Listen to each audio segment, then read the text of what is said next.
Welcome back, ladies and gentlemen. I gather you've had a slightly greater adventure than you'd planned for this afternoon. I was fortunate to be in the part of the building that had to stay exactly where we were, but didn't have to evacuate. And my window happens to look onto the part of the building through which you evacuated. And all I can say is you had my deepest sympathy. In one of the lighter showers that Edinburgh is reasonably well known for. But I'm glad that so many of you have managed to come back in and survive that experience. I understand it was extraordinarily well timed to come just at the end of your workshops. And from what I've heard, you all took a great proactive part in making those workshops very lively, very informative, and done exactly what you were asked to do earlier this morning.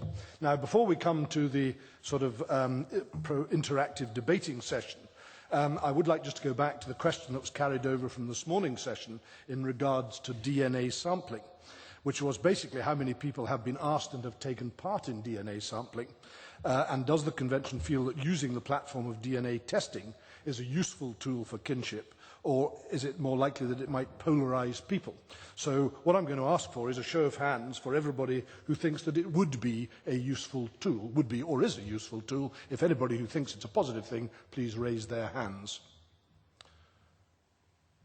I think we can take that as a pretty positive message in favour of DNA sampling. So I hope that keeps the questioner from this morning satisfied on that particular issue.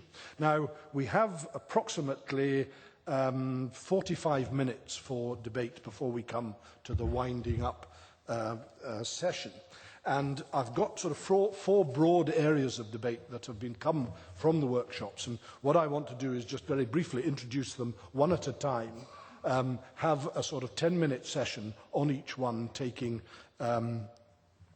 contributions from the floor in exactly the same way as we did this morning. And again, we have microphones for the gallery if required. So catch my eye. I would like to keep the questions on the topic to which I've sort of given a brief introduction.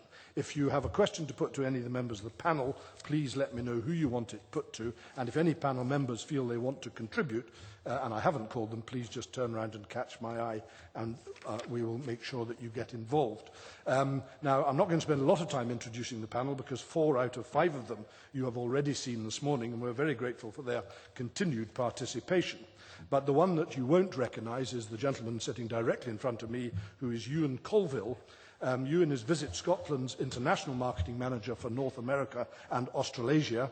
His responsibility includes the Ancestral Tourism Programme, and he has been closely involved in planning the Homecoming Scotland initiative and was responsible for the international campaign to promote the homecoming. Your presence here today in such numbers would indicate that his role has been a very successful one, and we're grateful to Ewan for joining us on the panel today. So, without any further ado, I would like to go to the first of the topics that I've been asked to have a brief debate around, and it's centred on the role of the chiefs, on their proactivity, on their availability, on their welcoming nature, and on their inclusiveness in the wider diaspora amongst the clans. So a debate about the role of the chiefs, which I understand was raised at some of the workshops. So if anybody wishes to enlighten us on what was said about it, or to ask questions on that subject, do please make yourselves known now. Yes, sir, on my extreme left. I might as well kick off. Merlin Hay, Earl of Errol, Chief of Clan Hay. Yes, it was raised on ours very much in a positive way, in that there was a feeling very much that the chiefs could help, particularly in the areas of the young, feel a sense of identity, because at the moment they'll identify football clubs, they'll identify clans, which is their wider family, etc. And this could be used in a proactive way and a good way in the schools. The issue that comes out of it, of course, is who pays. Because the other issue that was raised, in fact, by someone who has to look forward to perhaps becoming a clan chief sometime, is that he has a full-time job. And therefore, where is the time coming from and the funding from it? Particularly as if most clan chiefs, I think, don't receive any income from the clan, so therefore no expenses are deductible under tax. So we pay tax on it as well. So would the Tourist Authority, and there was another feeling that we should have a games on a regular basis, something like this probably every 3 to 5 years was suggested. Now, not just the games, actually the getting together, the larger convention, but bigger than this even, get everyone together for a big thing. If that's going to be done, it's going to cost money. This will help tourism, and it will help Scotland. You can't expect the clans and the clan societies in Scotland, the clan chiefs, to fund it. Where's the funding going to come from? And could the tourist chap perhaps suggest some wonderful avenues whereby we can help the Scottish tourist industry, and we can also help our young get a sense of identity and purpose? I guess Ewan would like to respond. Well, he's going to respond to it, yeah. Okay, I didn't expect a question on tourism so early, because I think that question may have come from another breakout session. I was in one that was talking about how the clans and the clan chiefs could play a role in growing and working with Visit Scotland to help achieve our tourism objectives. The point you made is a good one. It's one that was discussed in my group, and it really boiled down to a better definition of the economic impact of clan tourism, something that we'd be happy to work with the Standing Council of Chiefs. Also, the Standing Council of Chiefs being able to talk with one voice to our organisation, because we can't talk to all the clan societies, so it would be having a consolidated touch point within the organisation that we could work more closely with, and we'd welcome that. We have an ancestral tourism steering group, and we've already discussed ways in which there could be a place within that for the clans to be represented, or the clans to have their own tourism strategy group, much as the Church of Scotland actually has a tourism strategy group which looks at faith tourism, and we're also keen to talk to them about that. So your question was about grant and funding, and if you can make the economic... And funding the chiefs themselves, because it's going to cost them money. Yeah. I'd rather not break it apart as in funding chiefs and funding the events. I think you just have to look at the economic impact, the bottom line. And if you're able to do that and make that case, and rather than just one, maybe a collective of clan events, then there are some funds that can be applied for. Visit Scotland has a challenge fund. Local authorities have leader funding. They all have different criteria. They are sometimes a bit Byzantine to look through the various regulations for applying. But if you can work with someone who's been through that process, then you'll find that will unlock some funding for marketing, for example. We have slightly strayed into the second topic I was going to bring up, which was the business of tourism and funding and how that's all gone about. And I'm perfectly happy that we remain in that territory. If anybody wants to come in there, please do. Yes, the gentleman on the aisle, 3 rows back. Fraser of Lovett. We recently held our own little session to relate to this with visiting Frasers from overseas up in Inverness. And that we applied to the Homecoming Scotland for help with the funding, and our application was turned down. But just to give you an idea, this is just literally a family thing. We had about 250 Frasers there at Cayley. We had a shinty match. We had children's games. This was all funded by my nephew, Lord Lovett.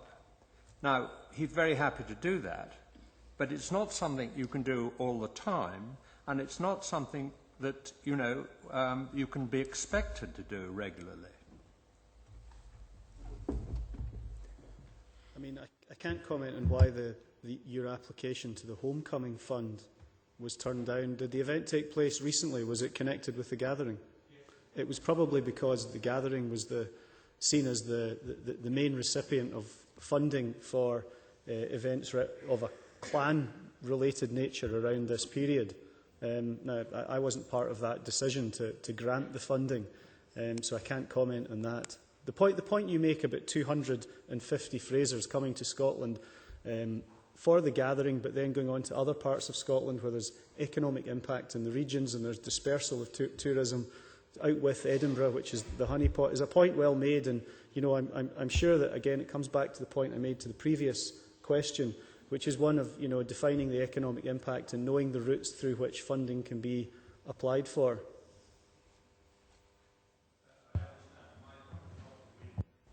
My point really is to illustrate what the Earl of Errol was saying a short while ago, is that there does need to be, even if it's the Council of Chiefs need funding, there does need to be a public body being, well, public money funding this type of enterprise. Does anybody else wish to contribute on this topic at this point? Yes, the gentleman in the gallery. There's a microphone coming your way, sir. Good afternoon, everybody. My name's Dermot, Chief of the Clan Macaulay. I'd just like to point out that at our session, it was made out that there are something like 140 clan chiefs in the Convention of Clan Chiefs who are here this afternoon. It's also pointed out there's probably about the same number of clans again who are not associated with this convention. I would like to see them included if we are going to have all of the Scottish clans included and not just one particular group. Lord Caithness, would you like to address that? Yes, that's indeed a very good point, because the Standing Council at the moment does not include every clan or family in Scotland. We have recently altered our constitution and we have altered the aims. We've now incorporated on a much wider basis.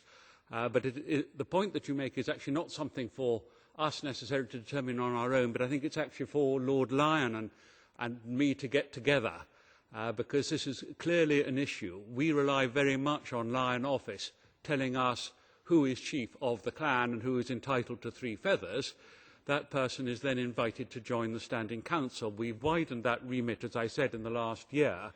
But clearly, the point that you've just raised is something that we still need to address, and it's something that Lion and I will be talking about in the next 12 months before our next AGM next year, and doubtless we'll be revising the Constitution again.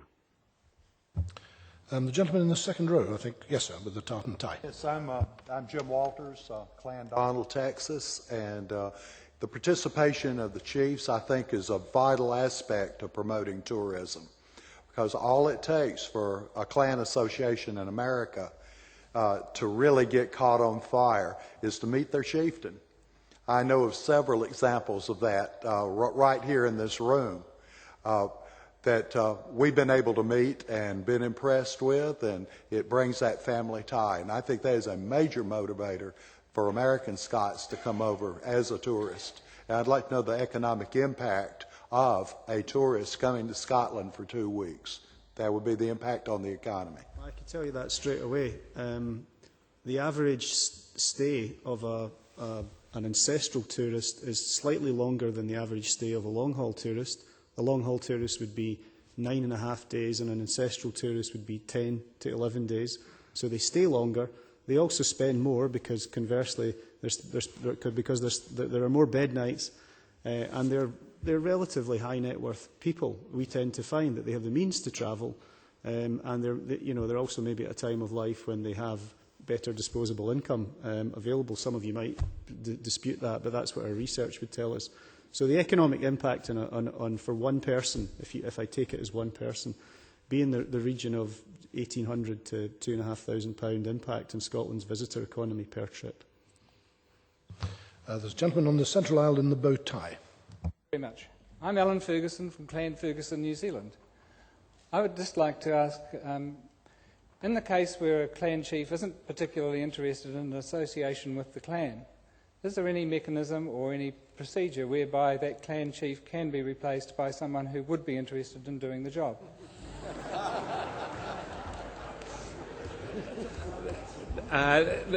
Funny enough, we debated that at our AGM. It is a very difficult area. I cannot be replaced. My charter says that I am the chief until I die, and then it goes to the next male heir, who happens to be sitting 2 in front of you, 1 in front of you at the moment, and long may he live and have some children. But what I think is common agreement is that where a chief does not want to participate or is of an age that he or she cannot, then they should be able to send a son or a daughter or a representative. And we've altered our constitution accordingly, because we were chiefs only, and now we've got representatives of chiefs for this very reason that you say. We get to a certain age and we can't do it anymore, but thankfully the young will. And I can't guarantee anything, sir, but I'll have a word with my cousin next time I see him. Any other contributions before we move perhaps to the next topic? Does anybody else want to come in here? Yes, in the second row from the back. Yes, sir. Hello, my name's Brian Young. I'm co-regent for Clan Young here in Scotland. I would like to ask a question of the tourism fellow there. Why is it that even though the gathering has been such a fantastically advertised thing around the world, that in the past 6 months hardly anything has been advertised here in Scotland about it? Can I just point out that the tourism fellow's name is Ewan Colville, and I'll ask him to respond.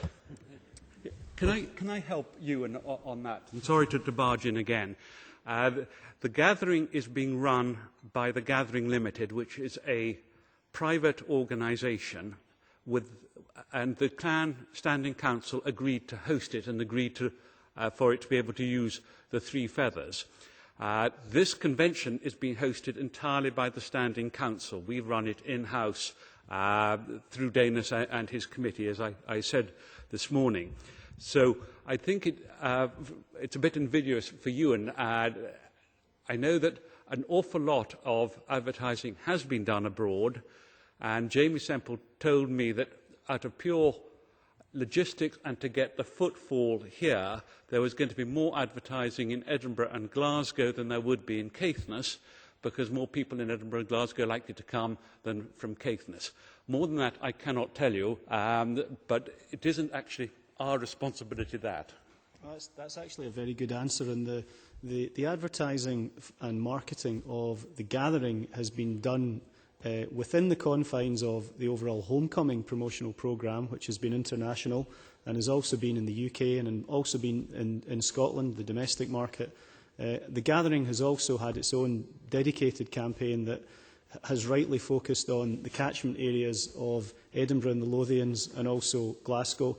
But I think right now you'll see in Scottish television on the macro, which is all over Scotland, they do have a programme to advertise the gathering, and that's been in place for the last 3 weeks. So there has been national awareness of the gathering and a huge PR programme behind it that the gathering team have worked on in partnership with Visit Scotland and in partnership with the Homecoming Scotland team within our organisation.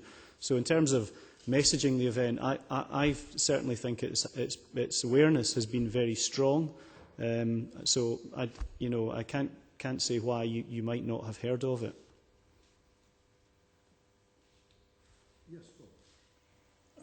I'd like to address that question. I have been literally overwhelmed on the internet with, that's not a fair statement. It's more than what I can read, let's put it that way, by the advertising for this affair, not only from the Standing Council's part of it, but for the overall program that they want to put on this year. And I began to realize the power of the internet. And if you don't have it, and if you're not accustomed to using it, you're going to miss an awful lot, because I think that's the way the things are going to go.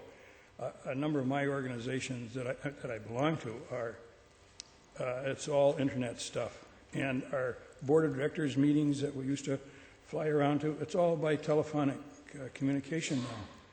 But the internet, on this particular program that Scotland had, I just didn't believe they were going to do it. Did they ever get it off the ground? But it was beautiful as far as I'm personally concerned. Thank you. I think we might move on to another topic which seems to have been quite well exercised, which is actually the role of the Standing Council of Scottish Chiefs. This takes us into areas about mediation of disputes, again, of the role of chiefs, really, of coordination of information, of education, and other aspects of the Standing Council's remit. Who'd like to come in on that? Yes, right at the back on my extreme left. Good afternoon. My name is Michelle Sandelier. I'm from Clan Mackay, USA. This issue has to do with the properties of the chiefs themselves, and that would be their arms and their insignias.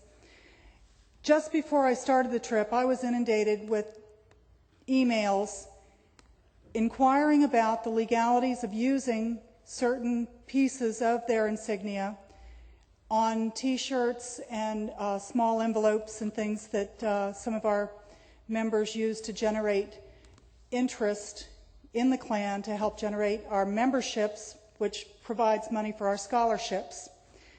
Now, in the information that was provided to me, Lord Lyon gave very precise indication of what was allowed to be used, and it's been established, I believe, that the Klan badge using the belt and buckle would indicate a member of the Klan showing their allegiance to the chieftain because his insignia are contained within that belt and buckle.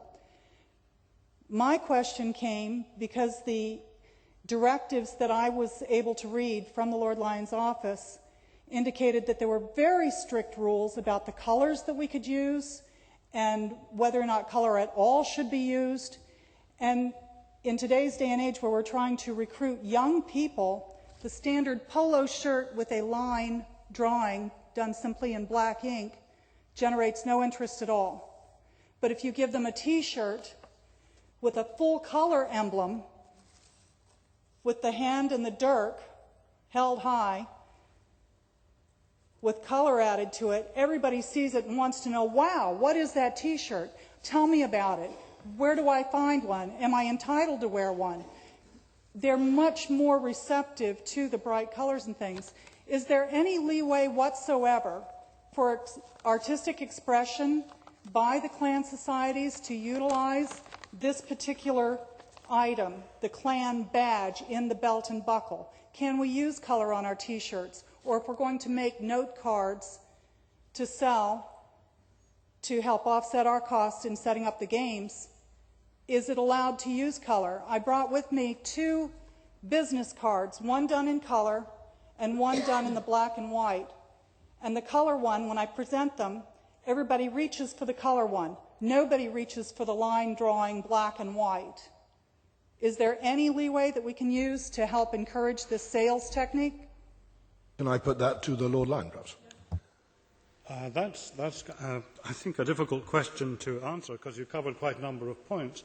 The bottom line on law, at least, is if a design is heraldic and is not recorded in the register of all arms and bearings for Scotland, then it is illegal to display it in Scotland. That is, if it is heraldic. I mean, heralds have nothing against bright colours. A lot of coats of arms are full of bright colours. And there's no reason why clan associations shouldn't use devices which are not heraldic, but still in some way refer to the clan and are full of bright colours. The crest, of course, is, as you say, the crest and buckle, the crest of the chief. That really signifies the allegiance of an individual clan member to that chief.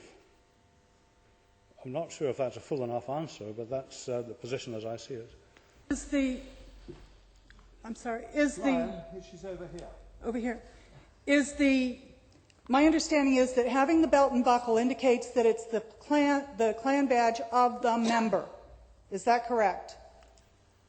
The belt and buckle includes the crest of the head of the family, and the buckle indicates that you are one of his clan or retainers.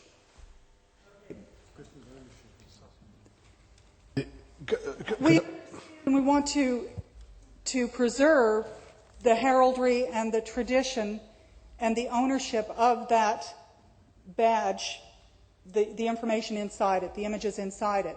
The question is, do we have any artistic license at all to show them in color where we know what the colors have been represented before?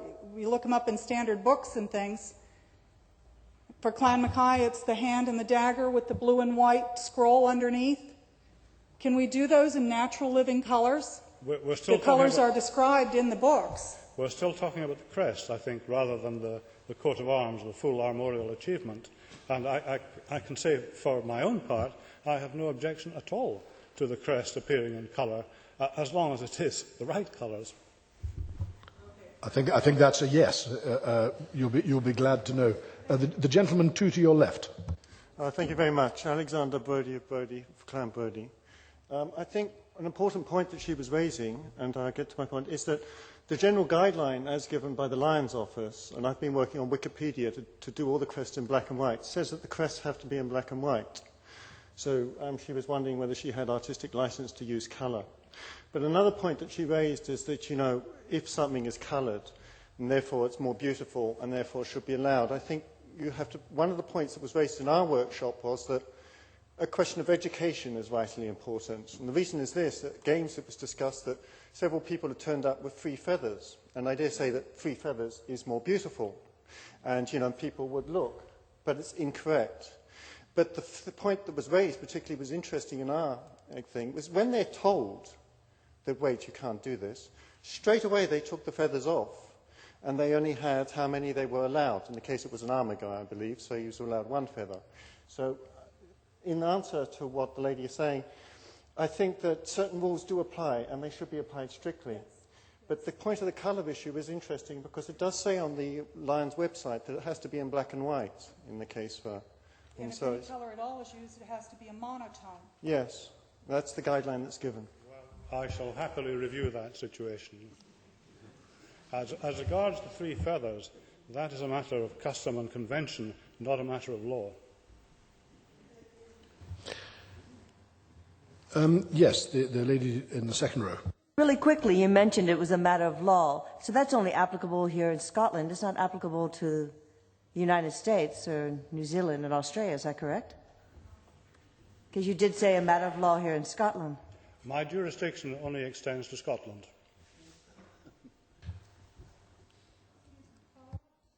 Well, a brief one. My understanding was that because the arms and insignia shown belong to the chief, that we could be sued not by the chief but by the British Crown in international court for infringement rights. I think I have to come back to you, Lord Lyon. I didn't follow that, I'm sorry. Help here as well. Yes, could you please? To help the person.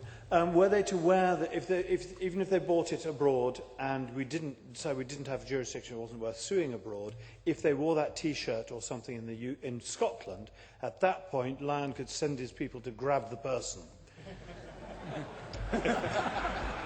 If the design is heraldic, yes. I think, if I may suggest, this is a matter that could possibly be furthered through correspondence. I'm sure directly with the Lord Lyon or indeed through the Standing Council. But there is clearly an issue here about how these things are perceived. And it's interesting that it's been brought up by more than one person. Could I come to the young gentleman? Harry, Lord Hay, heir to the Hayes, Clan Hay. I would just like to say, though, I'm very, very concerned that if we get into this tartan tat or tartan this, 30 different tartans for each clan, different badges, so that you lose that identity of your clan. Let's not try and get away from tradition. Yes, some change is good, but tradition is very, very important. We cannot, I want to be able to walk into a room and say that tartan is such and such. Not have to think, oh my God, which tartan does it belong to, because there are 30 different tartans for that clan. Let's just be careful where we go, modifying and editing and using artistic license to all the identity of what the clan is. The branding, yeah. We can't lose that identity of what our clan is. We've got to keep our history. We've got to keep that. We lose that, we lose everybody. Can you tell me how many people in America like to say that they're part of a Scottish clan? Absolutely. That's what's important to them. They want to say, I'm part of this clan, therefore this clan did this. They achieved something at some point. I wear this tartan because it's the clan's tartan, and everyone can tell it's that clan. That's my point. Thank you very much. There's a gentleman right up in the back in the gallery. Yes, thank you very much indeed, Mr. Chairman. MacDonald of Keppel here. The question of the authority of the Lord Lyon and the Chief's crest. It's the Chief's crest. It's property. He's paid for it. He has paid for it, taxed to the government. So no one from anywhere in the world can take something which is copyright, paid for, and say, I think I'll use that, or I'll colour this, no matter whether in New Zealand, whether in Canada, America, or any other part of the world. That's a problem.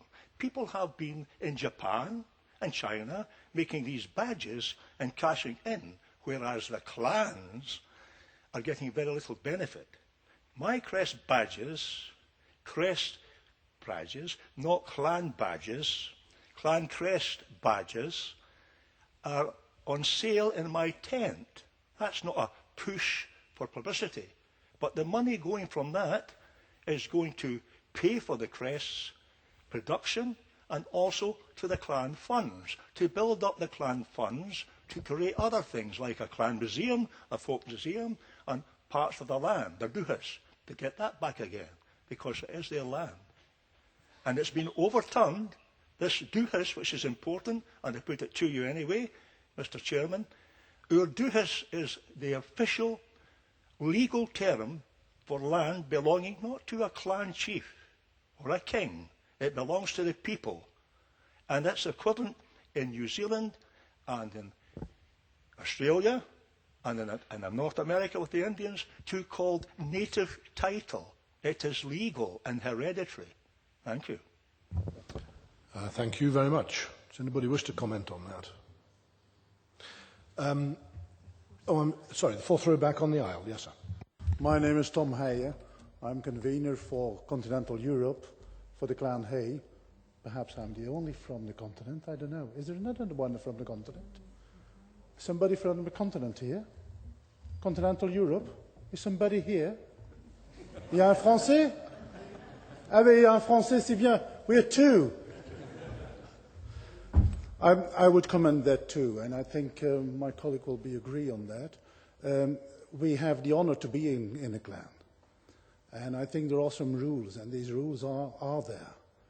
And I believe in, we organize also Scottish Days and so on, and we have clan tents, and people are very respectable on that. And I think not even tradition, because this is not a tradition, this is a culture, that is to keep that and to continue in that way. Only we have to make more activities, because we are a clan, and a clan has nothing to offer, only a family. And in the most of families over the world, you have two things. You have or jealousy, or some people who are fighting together. And all families have that. And then it's important, I think, to create activities. If it is now music, we have the opportunity to have, and I'm very honored on that, to have a clan band. And these people sing together and they play together. And then the clan reunion is coming, and it becomes all friends from over the world. But to keep the strength of the culture, I think, of the clans worldwide. Thank you. Oh, thank you.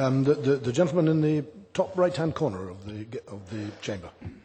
I'm Alan MacLean of Docgarach, and I'm the chairman of the Clanhatton Association. This year is 1609, and it's both the year of the Statutes of Iona, which I believe the anniversary is on Monday. It's also the anniversary of the signing of the Great Clanhatton Bond of 1609. Now, in that bond of union for the 20 or so clans, there's a reference to the royal gift of chieftainry. And I wonder if the Lord Lion could enlighten us as to what that means, and perhaps further answer this: who has the right of deciding who is the chief of a clan? Is it the Lion Court, or Lord Lion? Is it the clan association? Or is it wider than the association? Is it the clan, if there is a difference between the clan and the association? So my question is really, who decides who is the chief of a clan? Lord Lion. Well, again, not very easy questions to answer.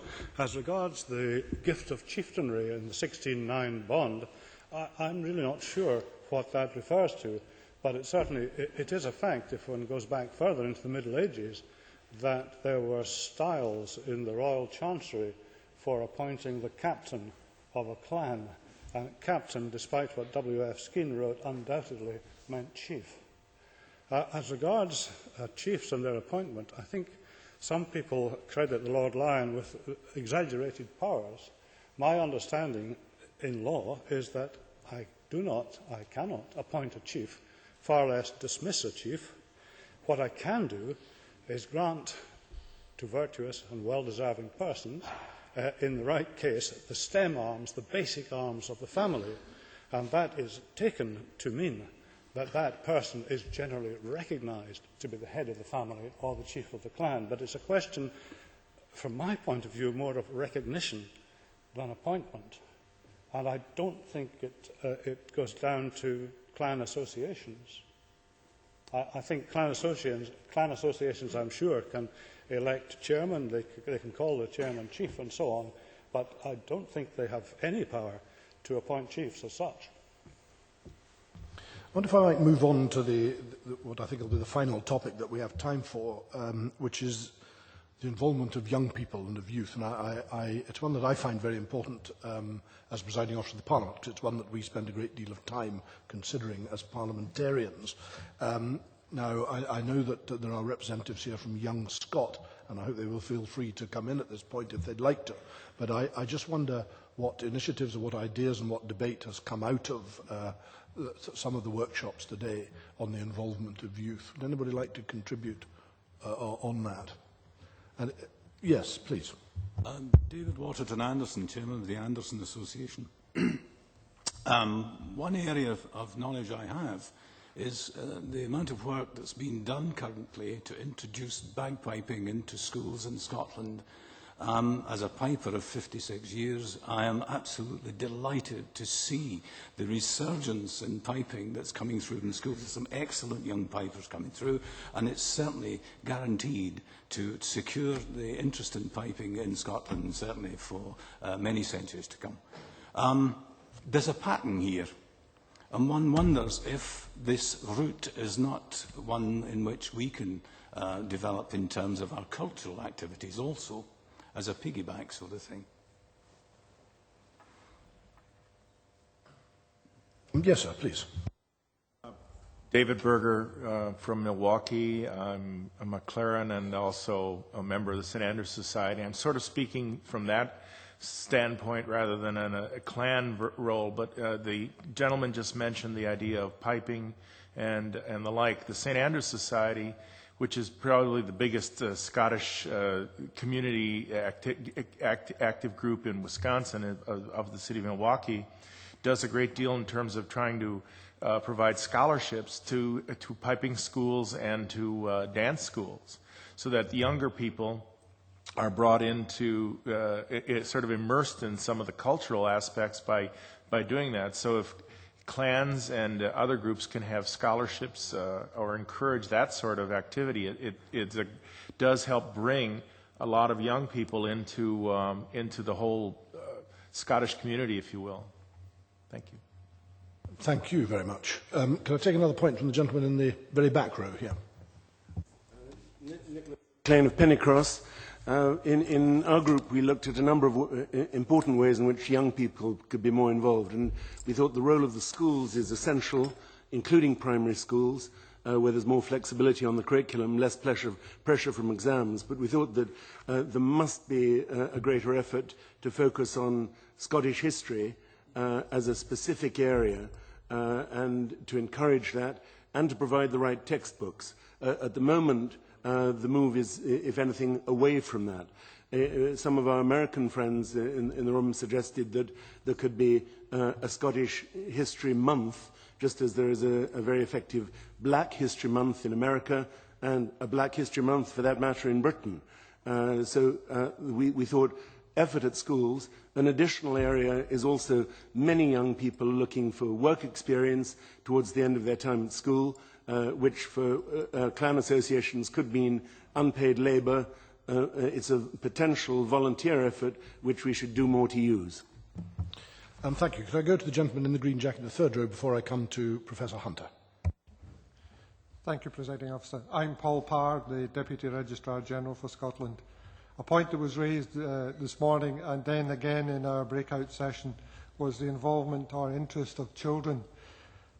The General Register Office runs the Scotland's People website, where people can access the names of Scotland, the births, marriages, deaths and census and old parish registers of Scotland.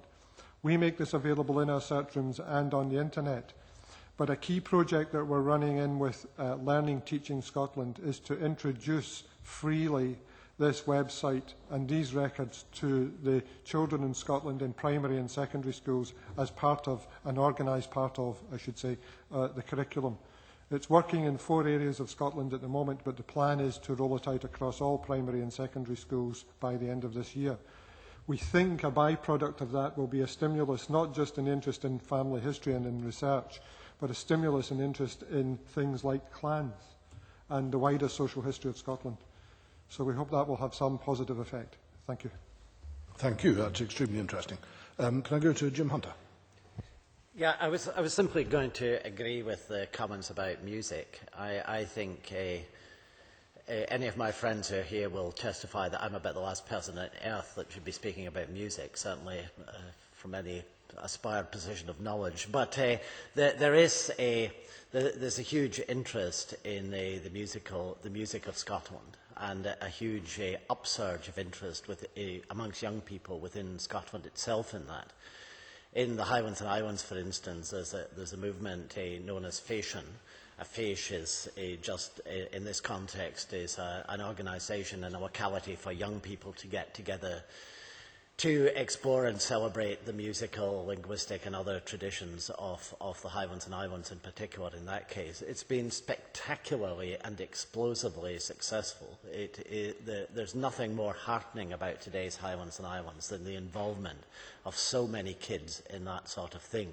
I think also right across the world, there is interest on the part of a lot of young people in what's sometimes called Celtic music, which is, of course, wider than purely Scottish music, but it includes Scottish music. And certainly in my travels, for what they're worth, in places like the States and Canada and elsewhere, when I've encountered young people around gatherings to do with Scotland and its heritage, they've often arrived there, so to speak, by way of music. And I think it's also terribly important that we're not precious about this, and that we allow it to evolve and indeed encourage it to evolve. So that we have bagpipers involved in Gaelic rock bands as well as in more traditional forms of bagpiping. And I think, again, something that's happened in my lifetime is the breaking down of the notion that all that kind of music effectively belonged to old people. And now we see it belonging to young people. So I think that, and there's huge scope for interchange between the different countries under that sort of heading. I'm an ex-pupil of Oban High School in Argyll. The first focus of Highland emigration, the first major focus anyway of Highland emigration into North America was North Carolina. And the source of the original waves of immigrants to North Carolina was Argyll. And Oban High School has a twinning arrangement with Laurinburg in high school in North Carolina, which is right at the heart of what was the original Highland settlement there. And this year, as it were, a group come from Laurinburg to Oban, and then the next year a group of kids go from Oban to Laurinburg. And I think if we could facilitate and encourage more of that, and it might actually be, and in that case it is, it's got much more to do with locality than clans and the like that we've been focused on today. In other words, it's simply reaching out to the notion that here is a part of America with which Argyll has a historical connection, and people are moving backwards and forwards between the two areas. And I do think that's a really good pattern, and it involves kids. And if young people are not involved in all of this, then clearly, by definition, it doesn't have much future. So I do think we need to be imaginative about that. But we shouldn't be despairing about it, because there is a lot of potential interest and a lot of actual interest on the part of young people, not just in this country, but across the world, in different forms of our heritage. They might not be the same forms of heritage that most people here would focus on, but they are very real and very powerful, and they have huge potential in terms of ensuring that a younger generation continues to take an interest in the sorts of things that interest so many people here. The Lord Lyon. Could I say I agree very much with the last three speakers, and I think another way of getting through to people, especially to school children, is actually through heraldry. The book came out maybe 50 years ago. Many people here know it. Sir Ian Moncrieff, Don Pottinger, Simple Heraldry. And many of us here, I'm sure, came across that when we were in our teens or children and found it of great interest, possibly stimulated interest in history and heraldry. And rather more recently, I think, Mark Dennis, who was here earlier and is now Ormond Pursuant, put together various heraldic packs which went to school children in Fife. And they found them extremely interesting indeed, and a very interesting gateway into their own history. I'm going to take two final points, I'm afraid, from the two gentlemen sitting on the aisle in the front row here, and then from the gentleman behind him. I just wanted to compliment the gathering. As a father to a 4-year-old and a 1-year-old, I'm so happy that tomorrow's program has a fun element to it, that I can take my 4-year-old and she's going to have some fun. And so about a month and a half ago, for example, we were doing a Scottish event with 10-year-olds, and we're doing caber tossing with the cardboard inserts that you put rugs around. And to see these children doing the caber toss, laughing and having a good time, and having a parent who's from Guatemala come up to me and say, "My child loves this. Where can they see more of this?" And I said, "Well, have you ever been to a Scottish Highland Games?" And when we make it fun, we pull in the children. And so I want to compliment the gathering that yes, you have so many aspects for the adults tomorrow, but you have a lot for the kids. And so tomorrow afternoon, I'll take my kids to that. Keep doing that. Keep having that fun element. Because when my daughter hears the music, she puts her hand up and starts to dance. And at 4, that's what we want, isn't it? Yes. Couldn't have put it better, sir. Yes, sir. I just wanted to say one of the ways we talk about reaching children, but some very impressionable years are the teenage years, and thank goodness my children are not teenagers anymore. But one way to reach out is for them to realize that Scottish music is more than just a bagpipe. You've got some great traditional fiddler groups here. Session A9, Blazing Fiddles. I could keep going on. Tomorrow you're going to have the Red Hot Chili Pipers, which is a modern group that will attract young people. My son is 22 and loves them. You've got Julie Fallis, who's a traditional singer and sings in Gaelic, and I'm thrilled to see that that's here. But those are the things that also need to be introduced to the young people, and I'm talking teenagers because that's when they really grab on to things, and that's a wonderful part of Scotland that unfortunately doesn't make it across the pond as much as it should. Thank you. Well, thank you. And on that note, ladies and gentlemen, I'm afraid we have to leave it because I know that you have even more important portals within which you will be meeting very shortly. Could you thank the panel who have put themselves up, most of them for the entire day, on our behalf? They've done a wonderful job. They've answered the questions as well as they can, and I'd be grateful if you'd thank them all in the traditional manner.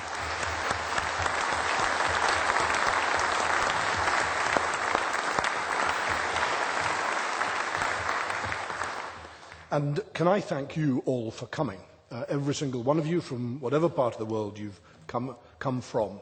I think it is wonderful that so many of you have been here. And to wind up the day's activities, I'm very pleased to ask somebody who has also put the most enormous amount of work into this whole event, and that is Danis Skeen, and I'm delighted that he is going to wind up for us. Danis. Thank you.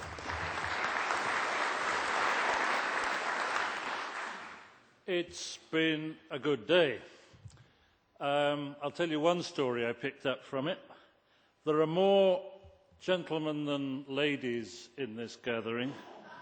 So at the pressure points, the gentlemen overflowed into some of the ladies' accommodation. And when a lady wished to go in there to comfort herself, she was confronted by 3 chiefs rather sheepishly coming out of the ladies' powder room, but having that true panache of Scottish nobility. They merely said, "Excuse me, madam," and carried on their way. Gentlemen, if you're still here, I beg you, next time you're in that situation, please put the seats back down.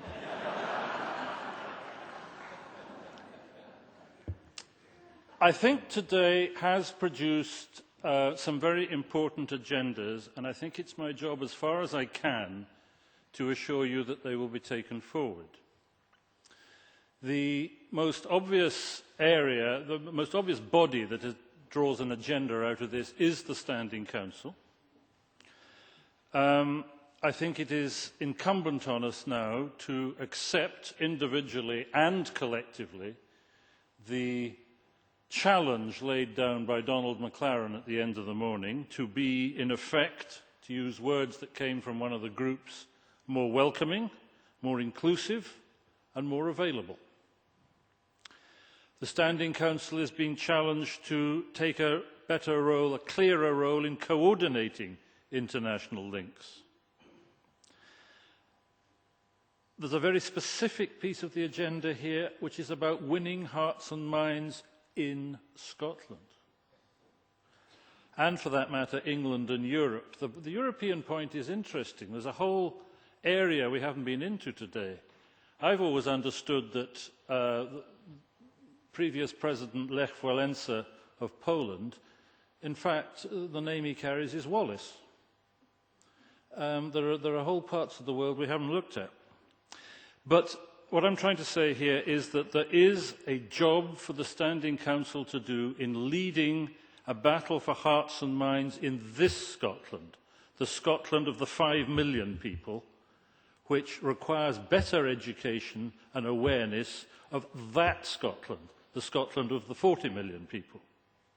Similarly, we have a job to do to educate and inform better that Scotland, the 40 million, about what really goes on and what life is like in this Scotland, the 5 million, where Jim Hunter, for example, this morning said some things that were, I would echo entirely, about the energy and the self-assertive future that faces this country. The Standing Council has been asked today in different forums to provide a mediation service, to deal with questions of the leadership of groups who feel they do not have a chief, to be the hub of a global network, a whole agenda which is about IT and the internet and bringing people together and linking to federal groups elsewhere like COSCA in the United States. In other words, and this is big, there is a requirement that the Standing Council becomes an organisation which has actually got some objectives and a management agenda to achieve them. With all respect to Merlin Errol, the origins of the Standing Council were very largely in Sir Ian Moncrieff and Lady Errol having a very effective and wonderful lunch club. We have now got to move to that body becoming an effective vehicle of that administers, that takes forward some of the agendas that have been identified today. Agendas have come out today for other groups, and I will be very brief. For Young Scot and for the Scottish Youth Parliament, a whole agenda about the involvement of youth and our involvement with youth. It's a two-way process in taking forward the work that this convention has been talking about. There's an agenda for Visit Scotland and other agencies. There's an agenda for the education system that's been identified. There's an agenda for the Scottish Government itself. But I say those things in the recognition that a huge steps forward have already been made by public bodies and others in Scotland compared to the situation 10 or 20 years ago. The very fact that we are here with the blessing of the Scottish Government in the Scottish Parliament is itself something which would not have been possible 20 years ago. Could I make a very practical plea to you? In your packs you were given this morning is a feedback form. I want it, and I don't want it blank. I want it to say what you would like it to say. You can be as rude as you like, it's all right. But I really would beg of you to spend a couple of minutes, even right now, as I conclude, completing that, because it will help us to define the agendas I'm trying to talk about and to decide what happens next. My last very pleasant duty is to repeat thanks to people, to the chairman and rapporteurs of the groups. I hoped that the discussion groups, the breakout groups, would produce half a dozen bullet points. I've got here something between 12 and 15 pages of bullet points. So there is work to do, and I'm very grateful for the thinking and the assertive participation that came into those groups. My thanks to my colleagues, who I would describe as the Standing Council activists, Margaret Elliott, Andrew Jury, Malcolm McGregor, Malcolm Caithness, David Irvine, Donald McLaren. I think we've had fun putting today together.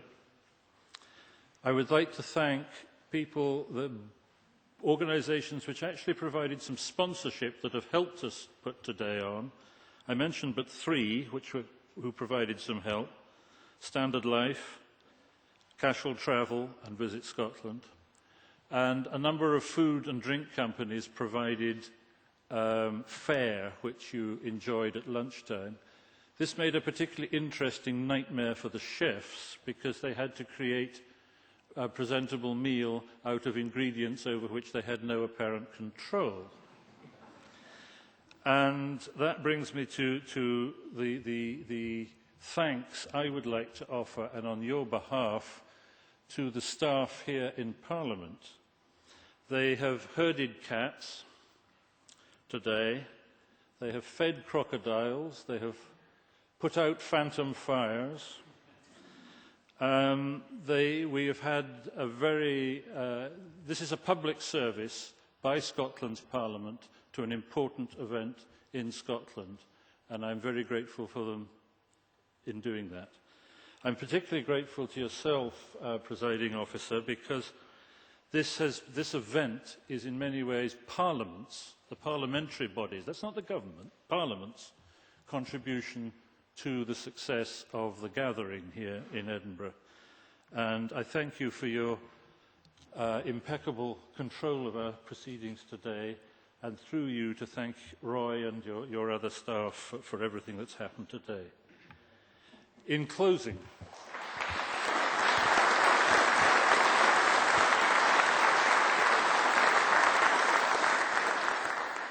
there are, as I said, two Scotlands. It's been said often today, the Scotland of the 5 million and the Scotland of the 40 million. Today they have been talking to each other and listening, and that process must continue. So I think the biggest single agenda decision that we perhaps face after this is whether we do it again. If so, when, how frequently, and where. And that is a very big item for oral agendas. There are two cultures. We've had this interesting discussion about the finer offences against the Lion Court that can be committed. I remember bumping in Carolina into a gentleman who was even bigger than me, and on him was a T-shirt on which was written, "Battle of Culloden, second place." As someone who has a reasonable suspicion that I had direct kinsmen on both sides of the battle, I ended up in a debate with him as to which side at the battle had more Scots present in it, but never mind. I don't think we should take, let's get the spirit of that encapsulated, get that taken on board by Scotland, and get that gentleman with his T-shirt more tuned in to perhaps some of the realities, if you like, of the modern Scotland. So finally, thank you. Thank you for coming. I hope and believe this has been a successful day. I hope it's been instructive and enjoyable. And we'll see you again somewhere. Thank you very much.